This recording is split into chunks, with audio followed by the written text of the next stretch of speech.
Hello everyone, I'm Dr. Shashank Hiremath, Associate Professor, Sindhi Institute of Management, Bengaluru. So I welcome you all to the lecture series on the first module of Risk Management and Derivatives. In the previous video lecture, I have discussed about the risk management, the differences between risk and uncertainty, and also the risk management objectives. So in this video, I would like to talk about the business risk as well as financial risk. So here we can see what is a business risk. So it is the risk which the owners, that is the promoters of the company, would be able to run the business or not.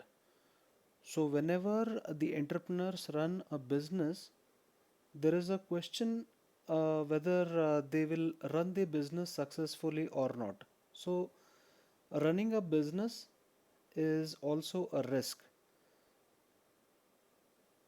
Risk relating to operations and whether the company would be able to make profits or not is another risk. Whenever we put certain things in production, the risks are always concerned with the operations or production of a product or services. So whether the company would be able to make sufficient revenues or profits out of the sales or no is another kind of challenge as well as risk. So for example, you can see that the changes in the tastes of consumers or changing preferences of the consumers, strikes by employees, increased competition, changes in the government policies, obsolescence. There could be outdated technology which may not be useful, or the scalability of the plant or production facility may not fit the modern growth or production or the modern business. So the obsolete things in the company may not work in future. So such things would lead to business risk. So here every business organization faces various risk elements while doing business. So just like everybody has their own risk while going on the streets, or while driving a car or doing some activity, as the as a person, when we carry risk, same is the case with a business, because business is ultimately an entity which faces different risk elements just like human beings. So next we will talk about the financial risks.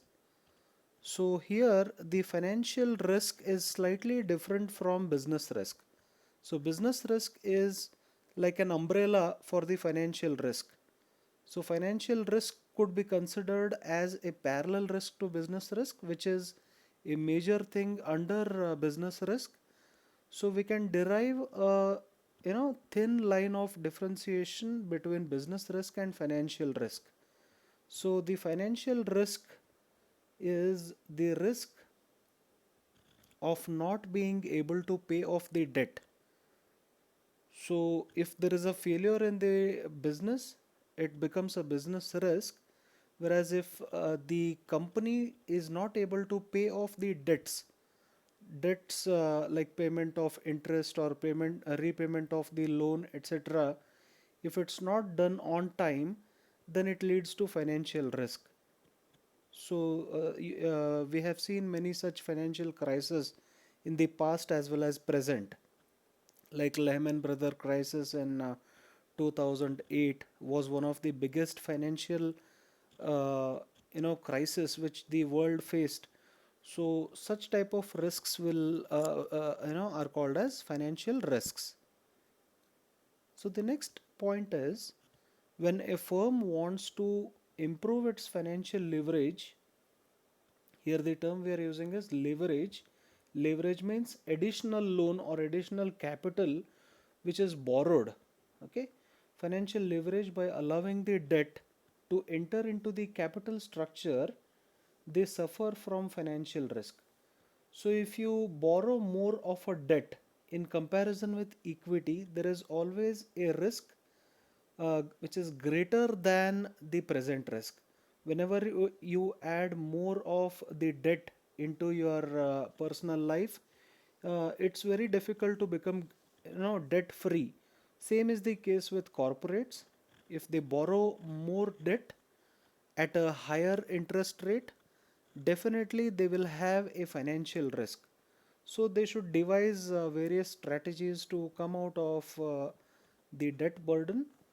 So overall, the industry considers that the debt to equity ratio should be 1 to 1.5, which means if you have a equity capital worth 100 rupees, you should not have a debt equivalent to 100 rupees or maximum 150 rupees.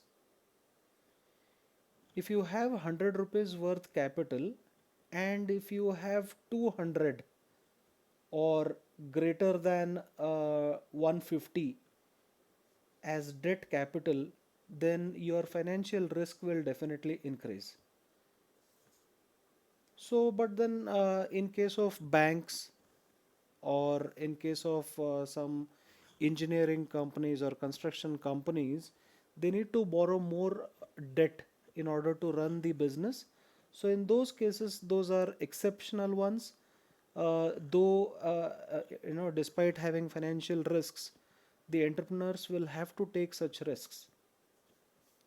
So here the next point is the ideal debt to equity ratio will vary depending on the industry.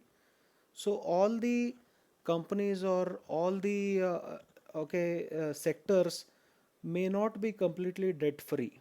So in case of infrastructure companies or realty sector or heavy engineering and construction companies like Larsen and Toubro, so companies like Reliance Industries, they need to have debt capital.